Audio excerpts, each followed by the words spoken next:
Have you ever needed help so badly, and nobody came? Not because people didn't care. Sometimes they simply couldn't.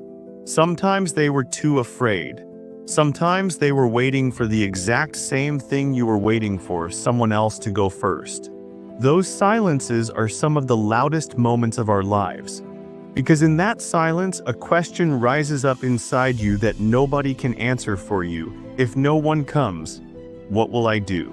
Today's story is about a young man who lived through exactly that kind of silence. His village called it waiting for help. He eventually called it something else the moment he stopped waiting and started building. Before you assume this story is only about hard work, let me tell you something. Hard work alone doesn't move mountains. What moves mountains is the decision to start swinging before anyone hands you a better tool. So settle in and let's begin. High in a range of gray stone hills wrapped in mist most mornings, there was a small farming village called Millbrook. For generations, Millbrook had one lifeline to the outside world, an old wooden bridge spanning a deep, rocky ravine. Across that bridge lay the road to Ashcombe, the market town where villagers sold their wheat, bought medicine, tools, salt, and everything else the mountains couldn't provide. Then one spring night the earth shook. It wasn't the worst earthquake anyone remembered. Houses cracked but stood. Nobody in the village itself was badly hurt. But the old bridge, already weakened by decades of wind and rain, buckled in the middle and collapsed into the ravine below, taking half its timbers down into the river with it. Millbrook was cut off. At first, nobody panicked. The town will send engineers, the village elder assured everyone. They'll rebuild it properly, we just have to wait.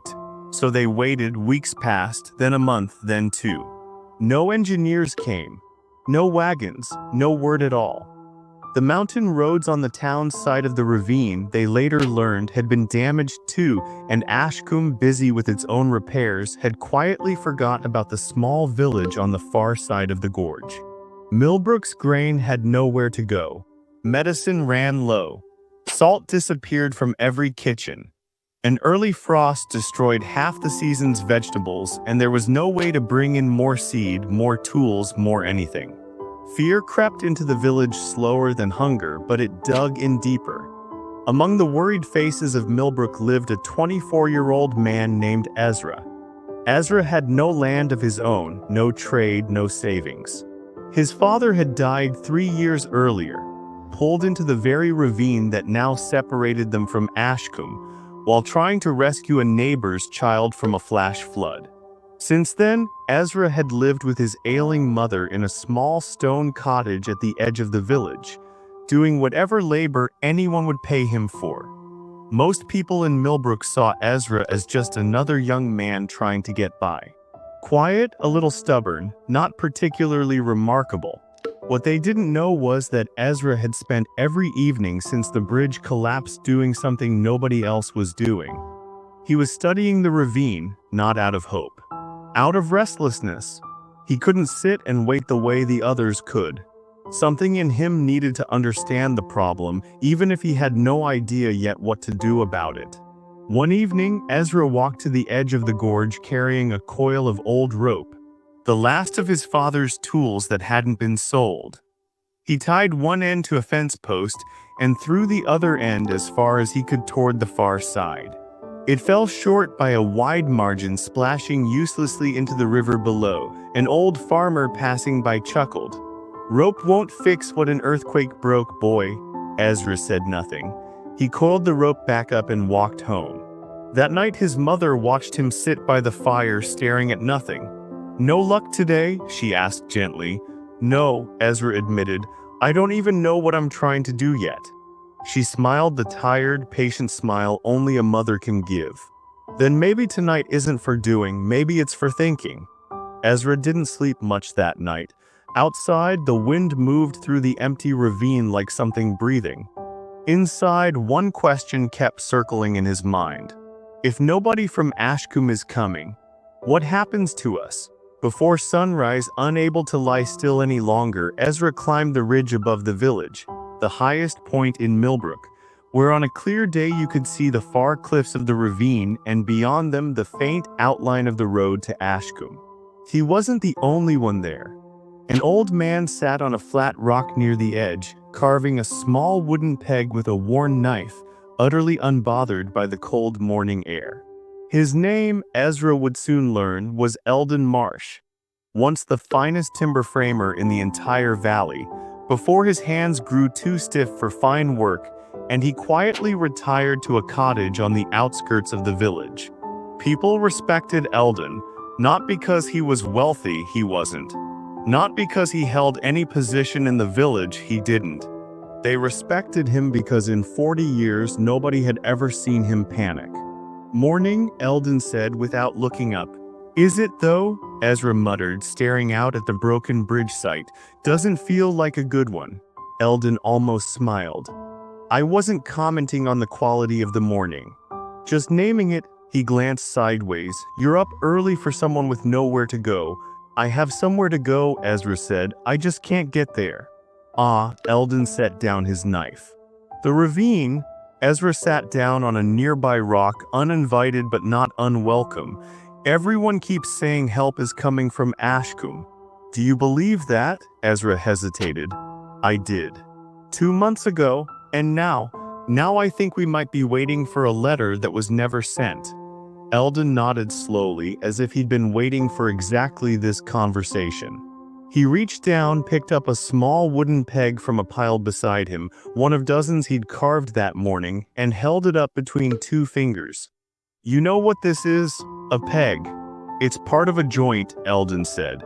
"One piece by itself, it holds nothing up. It's not a bridge. It's not even useful yet." He turned it slowly in the light. "But every bridge I ever built in my life started with someone cutting the first one of these long before there was any proof the whole structure would ever stand." Ezra frowned. "I'm not a builder." "No," Eldon agreed. "But you're the only person in this village who spent last night studying the ravine instead of praying someone else would fix it." He set the peg down. "That matters more than you think." For a while neither of them spoke. Below them the ravine sat silent and empty in the pale morning light. Finally Ezra asked, "Do you think it's even possible to cross that on our own?" "No engineers, no funding, no proper tools." Eldon considered this. "Possible isn't really the question you should be asking." "Then what should I ask?" "Whether you're willing to find out." There's a very big difference between impossible and difficult, and most people never bother to check which one they're actually facing. Ezra looked out at the gap, easily 60 feet across, with a drop that would kill anyone who fell. "That's not a small gap, Eldon." "No," Eldon said, "it isn't. So how would we even start?" "We is a generous word," Eldon said. "Who exactly do you mean by that?" Ezra opened his mouth, then closed it. He thought of the farmer who'd laughed at his rope the night before. He thought of the elder still insisting help would come. He thought of how many people in Millbrook had already spent 2 months simply waiting. "I don't know," Ezra admitted. "The village, I suppose." "They won't come," Eldon said, not unkindly. "Why not?" "Because frightened, hungry people don't take on new fears easily. Building something across that ravine means risk, and risk is a hard thing to ask of people who are already afraid of losing what little they have left." "They'll understand if I explain it properly." Eldon shook his head. "They'll call you foolish before they call you brave. That's simply how it works. Belief arrives after results, Ezra, almost never before them." Ezra's shoulders sank. "Then what am I supposed to do? Wait for results I can't get without help, from people who won't help until they see results?" Eldon let the question sit in the cold morning air for a long moment. Then he said 4 words that would stay with Ezra for the rest of his life. "Start before they believe." Ezra looked at him. "People rarely believe in a thing while it's still just an idea," Eldon continued. "They believe once they can see it, touch it, stand on it. If you wait for their support before taking the first step, you may be waiting for the rest of your life." He picked up his walking stick and rose slowly to his feet. "I want to ask you one more question, and I want you to actually sit with it before answering." Ezra nodded. If nobody else ever joins you, Eldon said, if this village never lifts a single stone to help you, will you still try to cross that ravine? The question echoed through Ezra louder than the wind. He thought of his mother's cough getting worse with no medicine to treat it. He thought of the empty grain stores. He thought of his father, pulled into that same ravine trying to save someone else's child. He thought of every child in Millbrook who might grow up never knowing what lay beyond those cliffs. He took a slow breath. "Yes," he said, and this time his voice didn't waver. Eldon smiled, the first real smile Ezra had seen from him. "Then you already have everything you need to begin, just not yet everything you'll need to finish." Ezra returned to the village that evening with dust on his boots and something new in his eyes, not confidence exactly, but direction, which turned out to matter far more. That night he spread an old grain sack flat on the cottage floor and, using a burnt stick, began sketching the ravine as best he remembered it. Its width, its rocky outcrops, the places where the cliff face looked steady enough to anchor something heavy. He had never built anything larger than a fence in his life. He didn't know the mathematics of load and tension that a real bridge builder would use. He knew exactly one true thing. A rope bridge needs strong anchor points on both sides, and strong anchor points need solid stone. So before he could build anything, he had to understand the rock. For the next several days, while the rest of the village continued waiting for news from Ashcombe, Ezra walked the length of the ravine on Millbrook's side, testing outcroppings with a hammer, tying test ropes to promising ledges, and pulling with all his weight to see what held and what crumbled.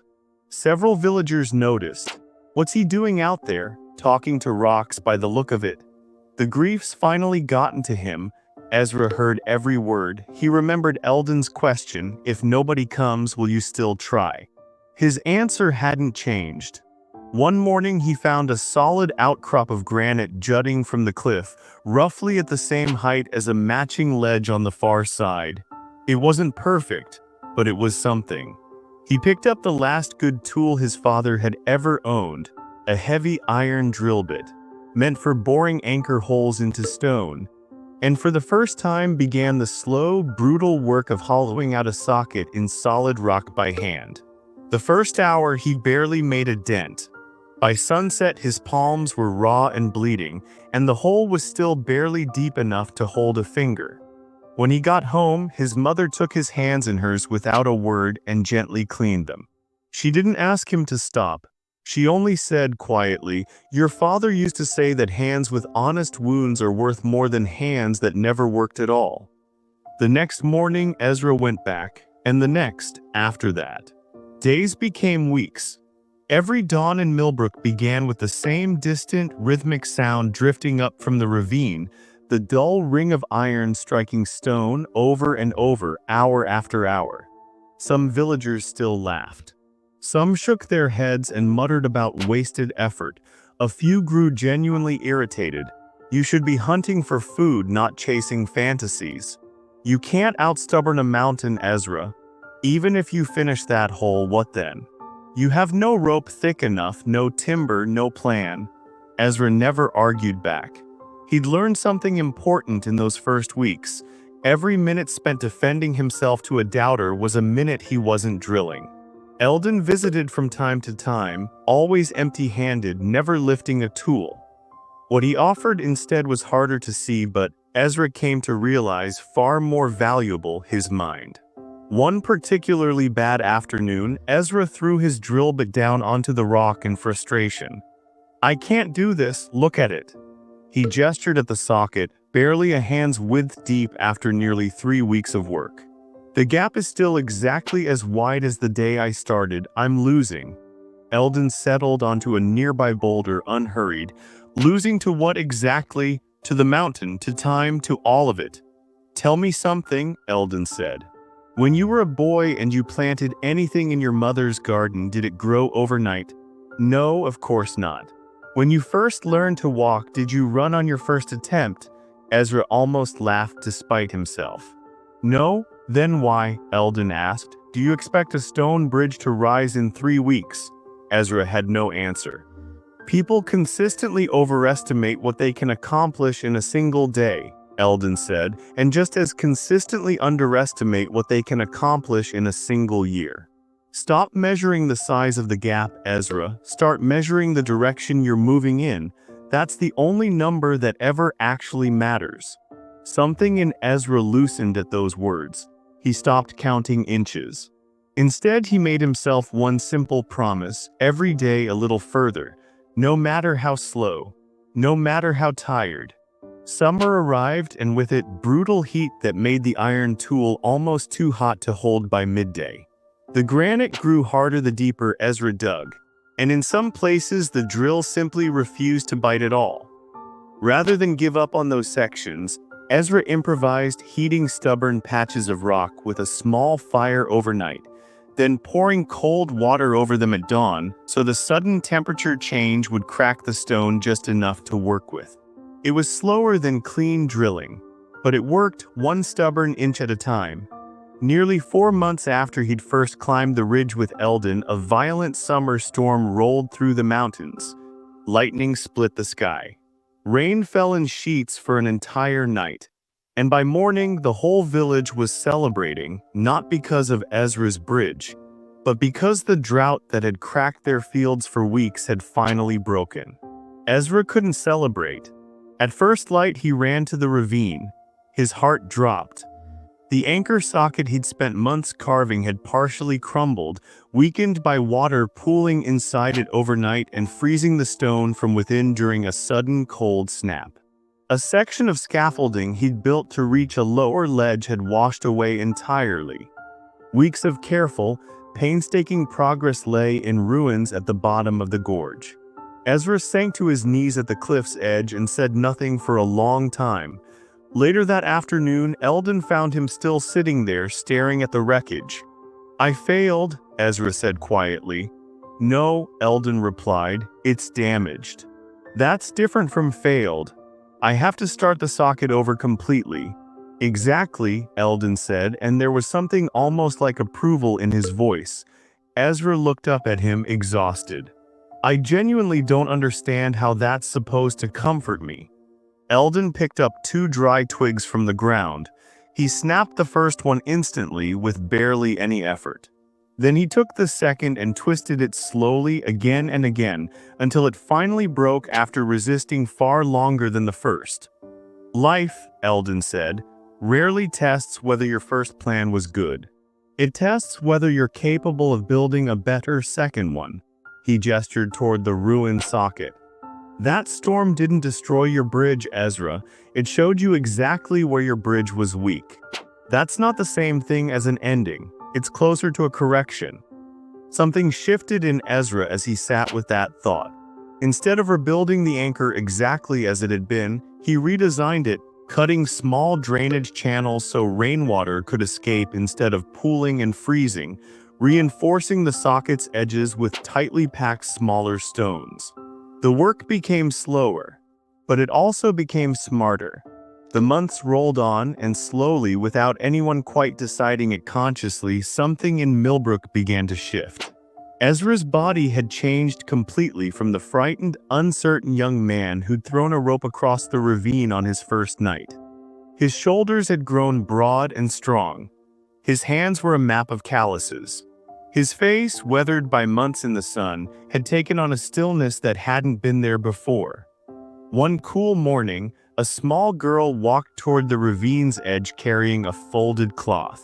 "My mother said you might need this," she said shyly, holding out a strip of clean linen for wrapping his hands.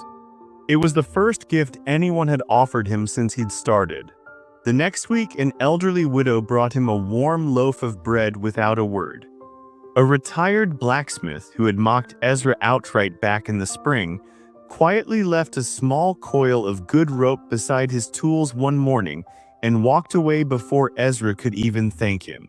Nobody picked up a hammer alongside him, not yet, but something had changed in how the village looked at him. He realized something important that autumn, people would say of Ezra years later.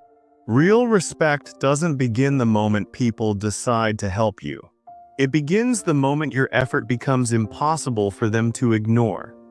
As the first frost of a second winter approached, Ezra finally completed both anchor sockets, one on each side of the ravine, each holding thick doubled ropes braided from every scrap of cordage the village could spare, reinforced with a narrow timber walkway he'd shaped plank by plank through the darker months.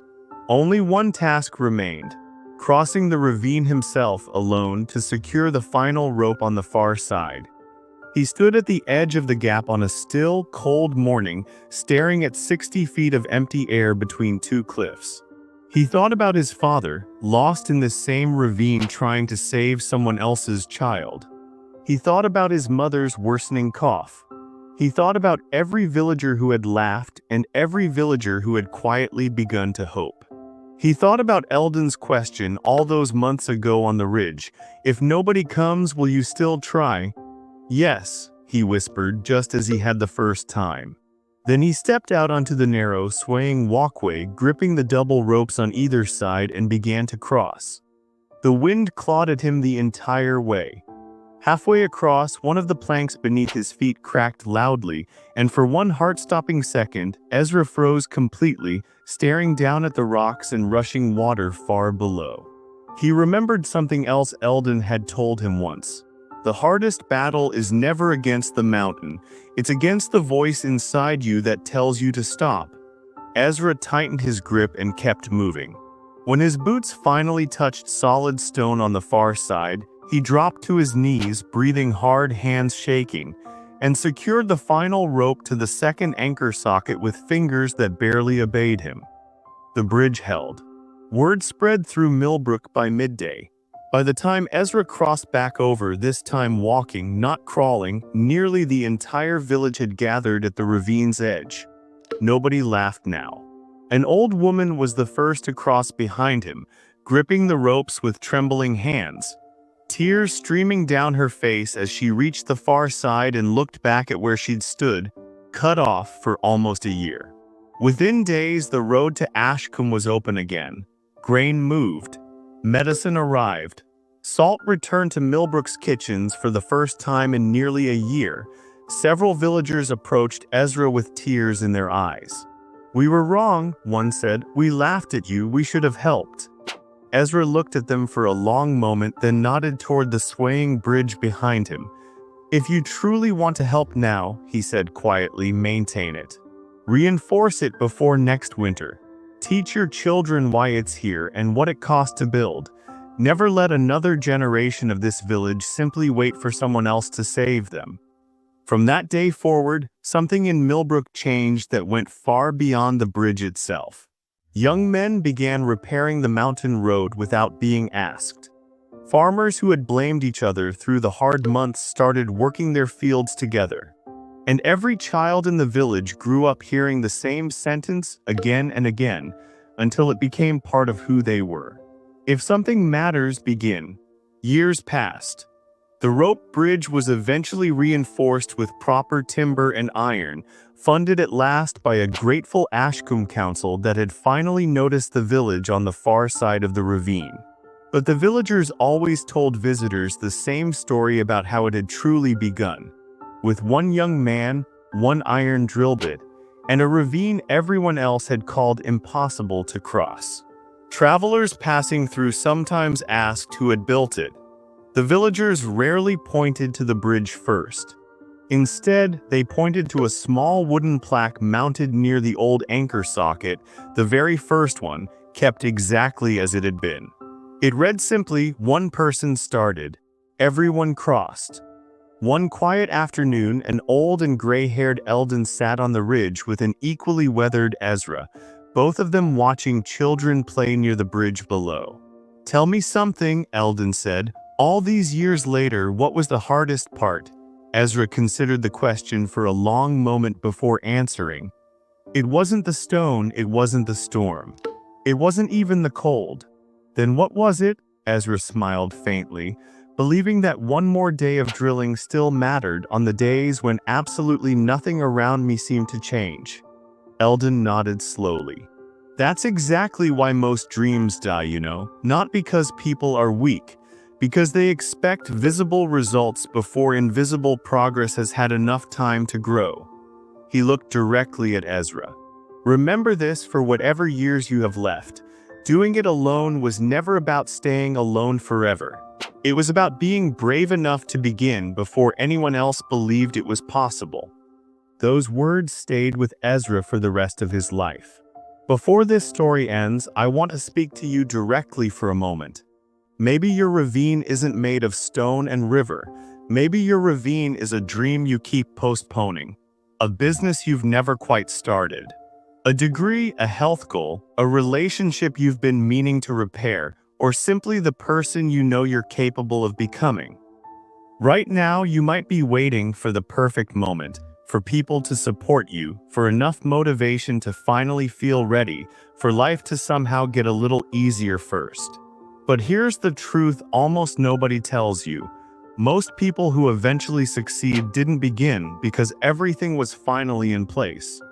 They began because they got tired of waiting for it to be. You don't need everyone to believe in you before you start. You don't need a crowd standing behind you at the edge of the ravine. Sometimes the very first person who has to believe in what you're building is you. Your progress might stay invisible for weeks. Maybe months. People may doubt you. Some may quietly hope you fail just so they don't have to feel guilty for never trying themselves. Let them. Because one day, your results will speak so plainly that no explanation will be necessary at all. If this story meant something to you, don't just admire Ezra. Find the one thing you've been postponing, the ravine you've been staring at instead of crossing, and take the first real step today.